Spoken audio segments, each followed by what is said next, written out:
తెలంగాణ రాష్ట్ర ఏర్పాటు లోపల కేవలము 5 ఎంపీలము గెలిచి ఢిల్లీకి పోయి ఉద్యమం నడిపి తెలంగాణ తెచ్చినటువంటి విషయం మీకు అందరికీ తెలుసు. గులాబీ జెండా పుట్టినరోజు 24 ఏళ్ల కింద రాజశేఖర రెడ్డి కాంగ్రెస్ నాయకుడు చంద్రబాబు నాయుడు ఏమన్నారంటే పార్లమెంట్ లో 272 మంది ఎంపీలు ఉంటేనే తెలంగాణ వస్తుంది, అది బీజేపీకి ఉంటాయి, కాంగ్రెస్ కు ఉంటాయి, టీఆర్ఎస్ కి ఎక్కడ ఉంటాయి, 17 టీఆర్ఎస్ గెలిచా కూడా తెలంగాణ ఎట్లా వస్తుందని చెప్పి మాటలు మాట్లాడినరు. ఇది మొదటి ప్రశ్న కాదు. ఒకరున్నా ఇద్దరున్నా ఎంతమంది ఉన్నా కూడా గులాబీ జెండా ఇలా బుల్లెట్, ఇది బుల్లెట్ మనము చాలా అవసరం ఉన్నది. ఇప్పుడు ఇలా ఆంధ్రప్రదేశ్ లో చంద్రబాబు నాయుడు గిట్ట గెలిస్తే ఆయన శిష్యుడు ఇప్పుడే రేవంత్ రెడ్డి ఉన్నాడు. వీళ్ళిద్దరు కుట్ర చేసి 10 సంవత్సరాల ఉమ్మడి రాజధానిగా ఉన్నటువంటి మన హైదరాబాద్ ని మళ్ళీ 10 సంవత్సరాలు పొడిగించుకోవచ్చు వాళ్ళిద్దరు కుట్ర పడితే. ఎందుకంటే బడాబాయి ఢిల్లీలో మోడీ గారు ఉన్నారు. 7 మండలాలు తీసుకుపోయి ఆంధ్రాలో కలిపితే పార్లమెంట్ లో దిగ్బంధం చేసి వ్యతిరేకించి ప్రపంచానికి చాటి చెప్పినాం, మన దగ్గర గుంజుకున్నారని చెప్పేసి. ఈ రోజు కూడా హైదరాబాద్ మహానగరాన్ని మన తెలంగాణకు దక్కకుండా చేసేటువంటి కుట్ర కూడా ఇవాళ ఈ కాంగ్రెస్ పార్టీ బీజేపీ పార్టీలు చేస్తాయి. పార్లమెంట్ అందుకోసమే ఎవరు ఉండాలి? గులాబీ జెండా ఉండాలి. ఇవాళ పోయిన 5 ఏళ్ల కింద బండి సంజయ్ ఓడిపోయిందని ఒక సానుభూతి, అపోలో హాస్పిటల్ పడ్డాడని ఒక సానుభూతి, తర్వాత మతం పిచ్చి ఇవన్నీ కూడా రెచ్చగొట్టి బండి సంజయ్ ఎంపీగా 5 ఏళ్ళు ఉన్నాడు, నన్ను ఓడగొట్టి. నేను 5 ఏళ్ళు ఉన్నప్పుడు ఇలా మన సిద్దిపేట మీకెళ్ళి హుస్నాబాద్ మీకెళ్ళి ఎల్కతుర్తి వారికి రోడ్డు కొట్లాడి సాధించుకున్న మనము. ఎందుకంటే ఇది పేదరికం ఉన్నటువంటి ప్రాంతం. ఆ రోజు నన్ను ఎవరు అడగలేదు, నేను ఎంబడబడి తీసుకొచ్చిన. ఇలా కరీంనగర్ నగరానికి 1000 కోట్లు పట్టుకొచ్చినాం. మీరు సిద్దిపేట పోవాలంటే రైల్వే లైన్ అవుపడదా మీకు? ఊహించిందా మీరు ఇక్కడ రైలు వస్తుందని? రైలు పట్టుకొచ్చినాం. హరీష్ గారు నేను ఢిల్లీకి పోయినప్పుడు పీయూష్ గోయల్ గారు కలిసి ప్రధానమంత్రి మోడీ గారి దగ్గరికి నేను పోయినన్ని సార్లు కూడా బండి సంజయ్ పోలేదు. నేను పోయినన్ని సార్లు కూడా పోలేదు. నేను దేనికోసం పోయినా? అభివృద్ధి కోసం పోయినా. కాబట్టి మిత్రులారా, అభివృద్ధి కావాలా విధ్వంసం కావాలా తెలంగాణలో తెలుసుకోవాలి. తెలంగాణ ప్రజలు అభివృద్ధి కావాలా విధ్వంసం కావాలా? అభివృద్ధి కావాలా విధ్వంసం కావాలా?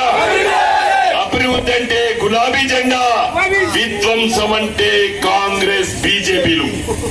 కాంగ్రెస్ పార్టీ తెలంగాణలో అధికారంకి వచ్చి 4 నెలల్లో వ్యవసాయాన్ని విధ్వంసం చేసింది.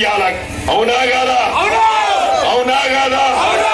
ఇలా రైతాంగ బతుకులు నడ్డి విడిచినటువంటి వెన్నుపూస విడిచినటువంటి పార్టీ కాంగ్రెస్ పార్టీ. అందుకోసమే విధ్వంసం వైపు అడుగులేస్తున్నాడు రేవంత్ రెడ్డి. తెలంగాణను విధ్వంసం చేయాలని. ఇంతకుముందు హుస్నాబాద్ లో ఒక బట్టల దుకాణి మేనేజర్ వచ్చిండు. నేను అడిగిన బట్టలు అమ్ముడుపోతున్నాయంటే మంచిగా అమ్ముడుపోతున్నాయి.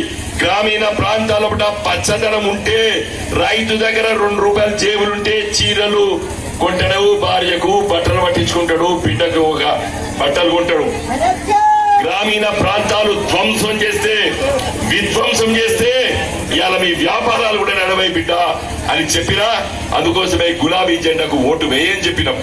ఇలా విధ్వంసం కాంగ్రెస్ పార్టీ ఇట్లా చేస్తే ఇలా Bandi Sanjay party BJP party మన దాంట్లో మనకు చిచ్చు పెట్టి ఇలా మతము విశ్వాసం అనేది వ్యక్తిగతం. ఇలా మతంతో ఓట్లు అడిగేటువంటి ఏం చెప్పాలి నాకు బాధేస్తాను. ఇలా రాముడు బొమ్మ పెట్టుకొని ఓట్లు అడిగేవాడు ఉంటారా అసలు? రాముడు లక్షల సంవత్సరాల క్రితం చెల్లి ఈ భారతదేశం లోపల ఉన్నటువంటి ఒక గొప్ప మహానుభావుడు, మనం విశ్వసిస్తాం. కానీ అలా ఊర్లలో ఇద్దరు వచ్చిండు, రాముడు గుడి బండి సంజయ్ మోడీ గారు. మరి దాన్ని మొక్కుతాం మనం? నీకు నిజంగా ప్రేమ ఉంటే, రాముని మీద ప్రేమ ఉంటే ఒక ఒక రామాలయము రాముని బొమ్మ పెడితే ప్రతి ఒక్కరు ఇంట్లో పూజ గదిలో పెట్టుకుంటారు. ఇవాళ నీ బొమ్మ పెట్టుకున్నందుకు ఎక్కడ వచ్చిండ్రు, దాన్ని ఎక్కడ తీసుకుపోయి పెట్టిండ్రు, అటుకెక్కిచ్చిండ్రు. ఎవరు కూడా పెట్టుకోలేదు. ఇలా దానికి బొట్టు పెట్టగలుగుతారా, ఊది బద్దలు ముట్టేయగలుగుతారా, పూజించగలుగుతారా? ఇలాంటి మనుషులు దేవుని బొమ్మను పెట్టి ఓట్లాడుకునేటువంటి వ్యక్తులు వాళ్ళు. అందుకోసమే విధ్వంసంకు అడుగులు వేసేటువంటి party BJP party Bandi Sanjay. కాబట్టి మిత్రులారా, ఇలా అభివృద్ధి కావాలా, విధ్వంసం కావాలనేది చర్చ గ్రామీణ ప్రాంతాల్లో పెట్టాలి. ఇంకా చివరిగా ముగిస్తున్నా, నేను ఎలుకెత్తుర్తి నుండి గంభీరావుపేట వరకు, మల్యాల నుండి బెంచకి తిరుగుతున్నా. ఎక్కడ చూసినా రైతులు, బిడ్డ ఈసారి కారు గుర్తుకు వేస్తాము, మళ్ళీ మంచి రోజులు రావాలి, మన కేసీఆర్ గారు రావాలి, మీరు గెలవాలి, నువ్వు రందిపడకు బిడ్డ అని నాకు చెప్తున్నావు. రాత్రిపూట నిన్నకు అక్కడ ఈ రాళ్ళు రప్పలు ఉంటాయని జాగ్రత్త కళ్ళు కింద పెట్టుకుని నడతానా, ఒక ముసలవన్న ఇట్లా తట్టింది, రందిపడకు బిడ్డ నువ్వు గెలుతాను అన్నది. నాకు ఎంతో తృప్తినిచ్చింది. యువకులు ఎనకడ బండి సంజయ్ చేసిండు, యువకులు అన్నారు, ఇప్పుడు ఎవరు ఎత్తలేరు. ఆ యువకులు 27, 28 ఏళ్ళు వచ్చినాయి. పోయినసారి చేసిన వాళ్ళకు సంఖ్యలో ఒక పిల్ల వచ్చింది, వానరంజల వాడున్నాడు. ఈ బండి సంజయ్ ఎవడు పట్టించుకుంటలేడు ఊర్లలో. ఇప్పుడు ఉన్నటువంటి యువకులు కొత్త తరము, వాళ్ళు గులాబీ జెండా, ఇలా మార్పు జరగాలంటే మంచి జరగాలని చెప్పి కోరుకుంటున్నటువంటి యువత కూడా మన ఎమ్మడి ఉన్నది. కాబట్టి దయచేసి మీరందరూ కష్టపడండి. ఈ 9 రోజులు కారు గుర్తుపై ఓట్లేయండి. మనం పార్లమెంట్ పోతాం. మన తెలంగాణ రాష్ట్ర అభివృద్ధి